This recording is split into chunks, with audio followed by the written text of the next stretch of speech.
بسم الله الرحمن الرحيم إلا إيا ديسمبر صدري كودي لبدي كون إيا سغالي تون سنة كي تغي markii cudurka loo yaqaano COVID19 kuna caan baxay coronavirus laga ogaaday dalka Shiinaha inuu ka dilaacay waxa sii kordhay xawliga uu ku faafay cudurkaas xogtii ugu dambeysay waxay sheegaysaa inuu saameeyay cudurkan dalal kor u dhaafaya 150 isla markaasna dadka uu saameeyay iyagu naftigoodu ay gaarayaan 157 ilaa hadda waxaa la xaqiiqsaday hal case oo dalkeena ahna muwaadin Soomaaliyeed waxa xanuunkan qatartiisu uu gaarsiisan yahay meel aad iyo aad u sareysa khatarna ugu jira wadamo badan uu gaari karo ilaahay waxaan ka baryaynaa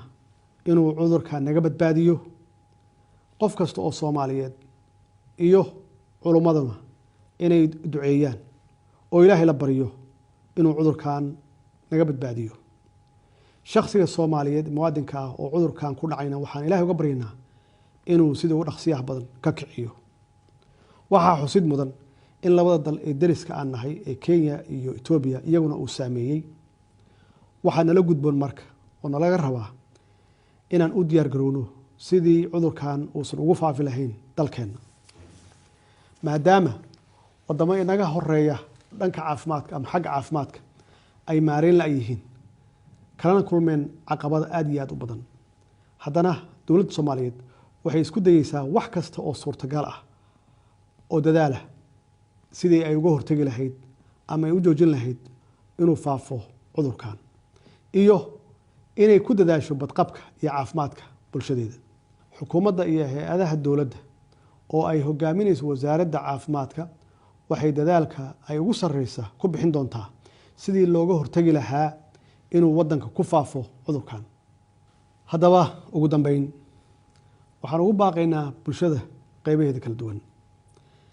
inay marka koowaad ku dadaalaan badqabkooda iyo caafimaadkooda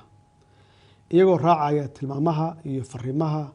ay wasaaradda caafimaadka sida joogtada ah ay ula wadaagto in loo hoggaansamo wareegtooyinka iyo tilmaamaha rasmiga ah ee ka soo baxa wasaaradda caafimaadka si ay bulshada uga fogaato wax kasta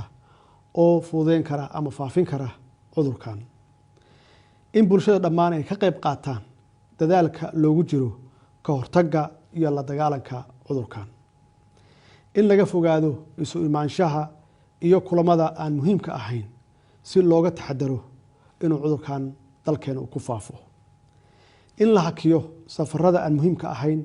ee lagu imaanayo ama looga baxayo wadanka wassalaamu calaykum waraxmatullaahi wabarakaatuh